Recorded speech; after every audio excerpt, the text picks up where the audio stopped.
Also, from like an aviation standpoint, a lot of like the TAFs at the airports and everything, they had wind shear warnings with like really strong gusty winds, 65 to 80 knots, like at 2,000 feet. And so it doesn't really take a whole lot to bring that near the surface with those downdrafts. Yeah, it was certainly a very, very all modes of severe weather were in play yesterday. Tornadoes, wind, hail. Saw multiple reports of golf ball size hail, especially out in Texas, where the storms were a little bit more discreet and by themselves instead of in a line. Typically, once you get into linear mode, hail becomes less of a factor. Tornadoes tend to become a little bit less of a factor. Not yesterday.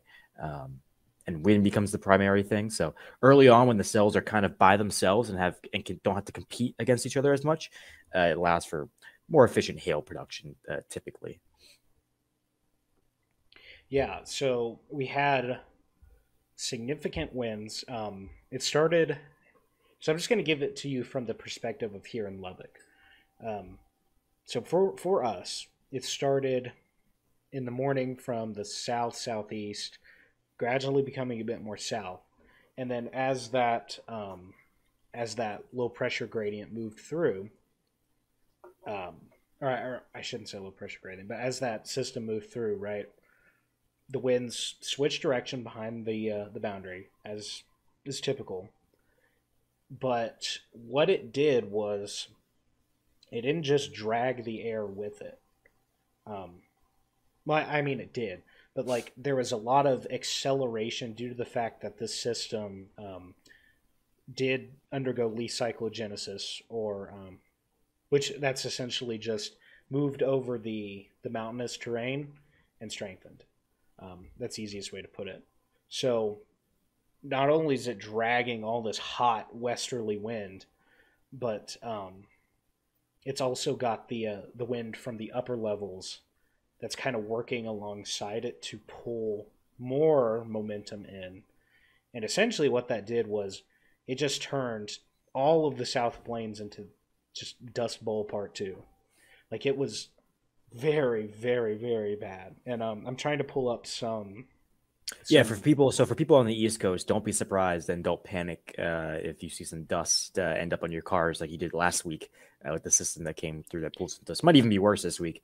I know people were panicking, thinking it was debris from that train wreck in Ohio. No, it was just dust from Oklahoma.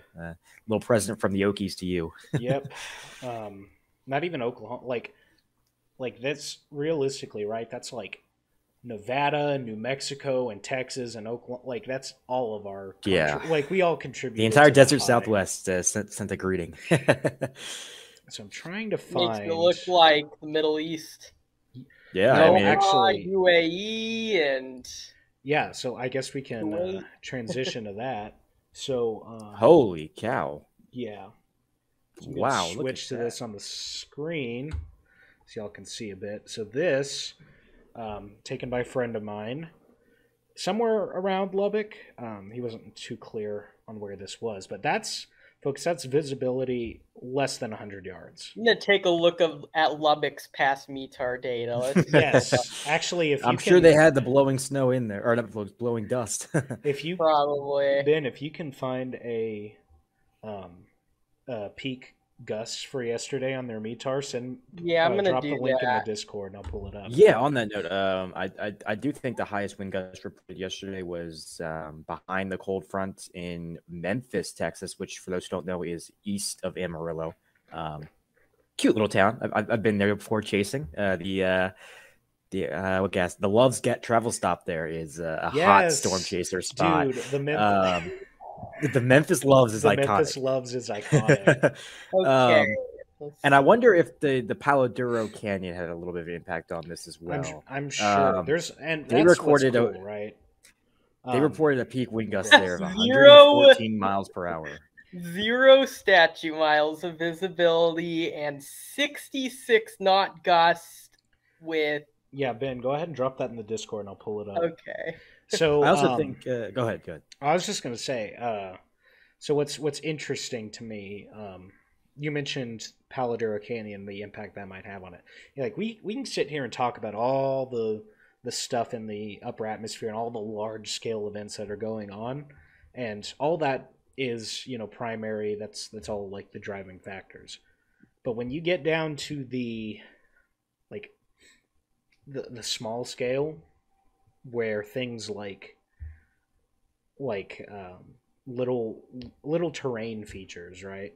When those start affecting how stuff turns, like it gets so much more complicated, and that's why. Oh, it does, and we can't really model that very well in our Uh-huh. weather models because of the computing power. Sometimes our best storm scale models are maybe 3 kilometers in resolution, a kilometer.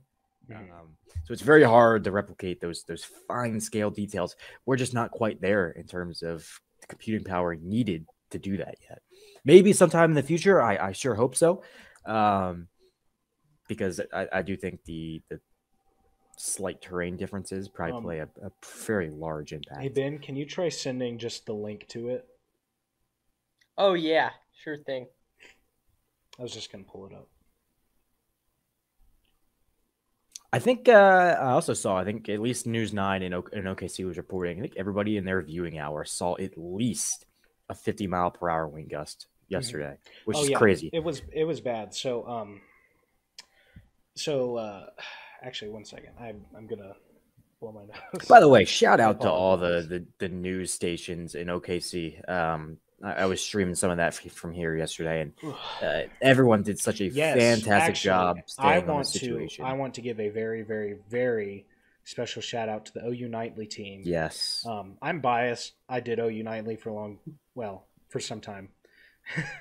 I don't know. A few semesters isn't really a long time in the full lifespan of a person, but you know, I'm OU Nightly's near and dear to me, and their wall-to-wall coverage was for their first time ever too. First time ever doing it, and it was incredible. It was great and stuff. Colton Williams was just fantastic, a pro. Like he got up there and he led.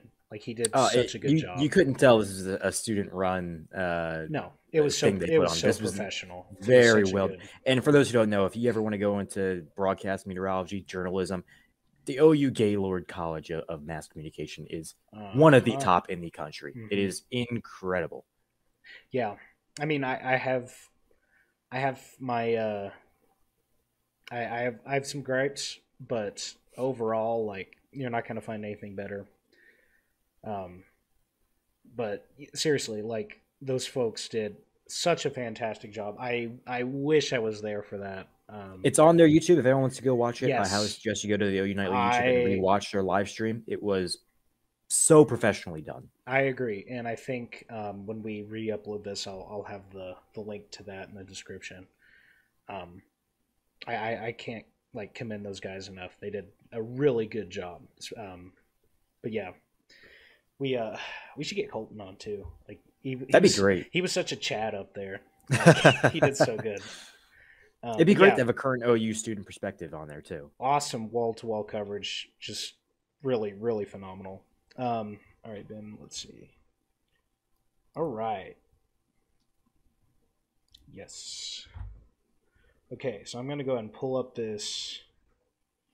And 1,600 feet of like viewing from a cockpit point of view on the runway. On the main runway. That's so good. Mr. Aviation Meteorologist, man, why don't you explain this METAR data for us? So basically, Lubbock had a 66 knot wind gust, and that is what generated a what you would see in a METAR as plus DS, which is a heavy dust storm. That is really, really bad. Zero visibility. And runway at 17 right, which is basically the main runway. And that is, you're taking off south. You're taking off to the south, basically. That is that's 1,600, only 1,600 feet of from like a cockpit point of view. If you're a pilot, you can only see 1,600 feet down that runway, and that is really, really bad. Yeah, so I looked it up because I don't know knots. 66 knots is 76 miles an hour. 76 miles an hour. That's crazy. That's is that Cat 1? Ooh, Cat 1. yeah, Yeah, yeah. that's category 1 hurricane. Category people. 1 strength. That's ridiculous. So yeah, we had I want to say for